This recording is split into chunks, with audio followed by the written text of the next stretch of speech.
मदरसों के मुद्दे पर अब वक्त सरकार की राय जानने का है। इस वक्त मेरे साथ यूपी सरकार के अल्पसंख्यक कल्याण राज्य मंत्री दानिश आजाद अंसारी जुड़े हुए हैं। दानिश जी, आपका बीपी गंगा पर बहुत बहुत स्वागत है। और आपसे मेरा पहला सवाल, जमीयत उलेमाए हिंद ने गुजारिश की है कि इस मामले में सरकार बातचीत करे, क्या बातचीत के लिए आपके दरवाजे खुले हैं? देखिए, उत्तर प्रदेश में योगी सरकार सबके संवाद से, सबके प्रयास से, सबके विश्वास से उत्तर प्रदेश को विकास की तरफ ले जा रही है। और हम आम जनमानस के सेवा के लिए, उनके बेहतर भविष्य के लिए, उनकी तरक्की के लिए काम करने वाली सरकार है। लगातार जब से उत्तर प्रदेश में योगी सरकार आई है, हमने आम जनमानस से संवाद कर कर ही अपने प्रदेश को विकास के पथ पे आगे बढ़ाया है। और हम लगातार पूरी ईमानदारी से जनता की सेवा करने का कार्य करेंगे। जी, जमीयत ने सर्वे के फैसले पर विरोध जताया है। क्या इस मामले में पुनर्विचार की कोई संभावना है? क्योंकि अगर पुनर्विचार की संभावना नहीं तो फिर मुलाकात करके आखिरकार होगा भी क्या? देखिए, इसमें विरोध जैसी कोई बात नहीं है।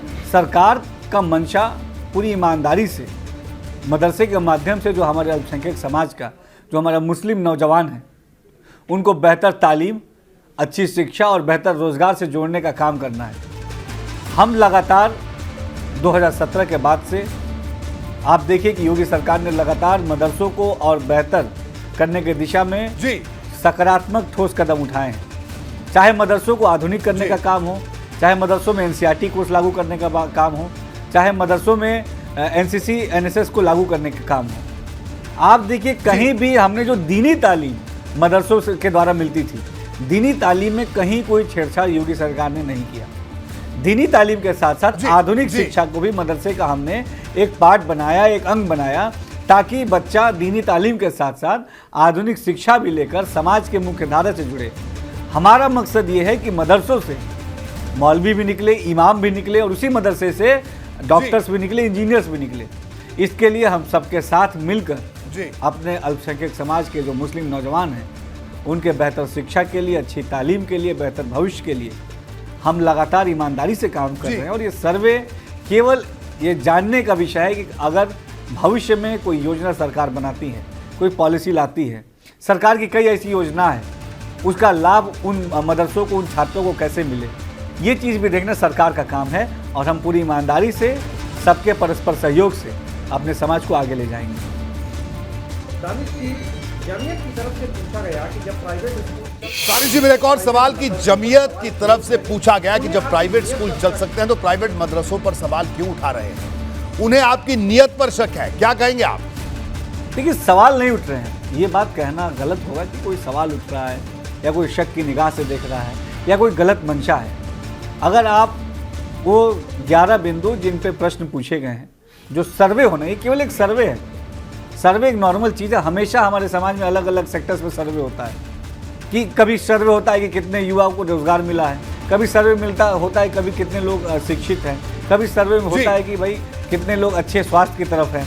तो ये भी एक सर्वे है कि कितने ऐसे मदरसे हैं जो गैर मान्यता प्राप्त हैं, उसमें कितने छात्रों की संख्या है, उन छात्रों को बेसिक फैसिलिटीज़ मिल रही है कि नहीं मिल रही है, स्वच्छ पेयजल मिल रहा है, अच्छा इंफ्रा मिल रहा है। तो ये एक सर्वे है कि अगर भविष्य में सरकार कोई नीति, कोई योजना बनाती है तो हमारे दिमाग में एक खाका रहेगा, हमारे पास एक पिक्चर रहेगी कि हम किस तरफ अपने युवाओं को डेवलपमेंट की तरफ कैसे ले जा सकते हैं।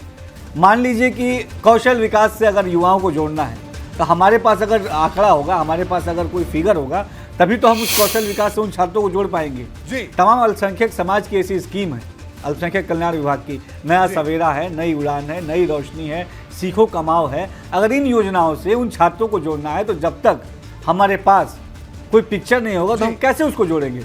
तो हम तो साफ नीयत के साथ, साफ मंशा के साथ हम अपने मुस्लिम नौजवानों को बेहतर तरक्की के रास्ते उन्हें मिले, ये चीज़ सुनिश्चित करना चाहते हैं। और हम सब मिलके एकजुट होकर इस दिशा में आगे बढ़ें, यही हमारी प्रयास है। और हम लगातार सबके साथ संवाद करके अपने समाज को उन्नति की तरफ ले जाएंगे। दानिश जी, मेरा एक और सवाल कि जमीयत की तरफ से कहा गया है कि मदरसों को गलत तरीके से पेश किया जा रहा है, ऐसा उनको क्यों लग रहा है?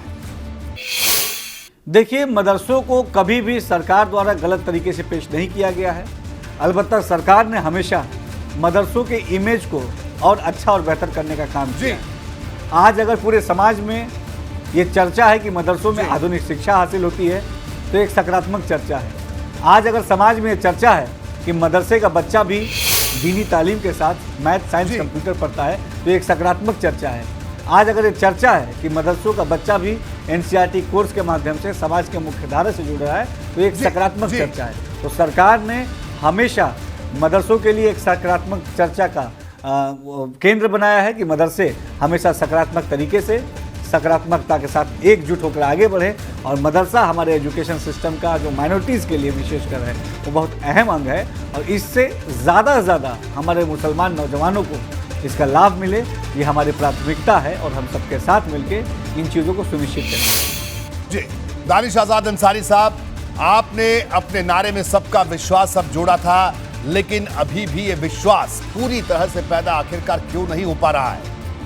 ये विश्वास आम जन में पूरी तरीके से है और कहीं भी कोई भी तरीके की किसी के अंदर शंका है, शुबा है तो हम सब मिलजुल के आपस में परस्पर संवाद जी। करते हुए हम सब तरक्की के रास्ते पे आगे बढ़ें और हम सब मिलके अपने जो हमारा प्रदेश है उनके युवाओं को बेहतर तालीम दें, अच्छा भविष्य दें और अच्छा रोजगार दें।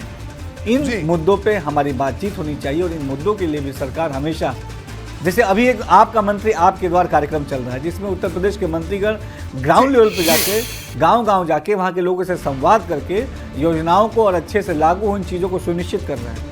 तो सरकार तो हमेशा सबके परस्पर सहयोग से, सबके विश्वास से और संवाद करते हुए आगे बढ़ने में विश्वास रखती है और हम सब मिलके एकजुट होकर आगे बढ़े, यही हम सबसे अपील करते हैं। जी, दानिश आजाद अंसारी साहब, आपका बहुत बहुत शुक्रिया बीपी गंगा से बात करने के लिए। तो हमारे साथ खुद मंत्री मौजूद थे जिन्होंने इन तमाम सवालों का जवाब दिया।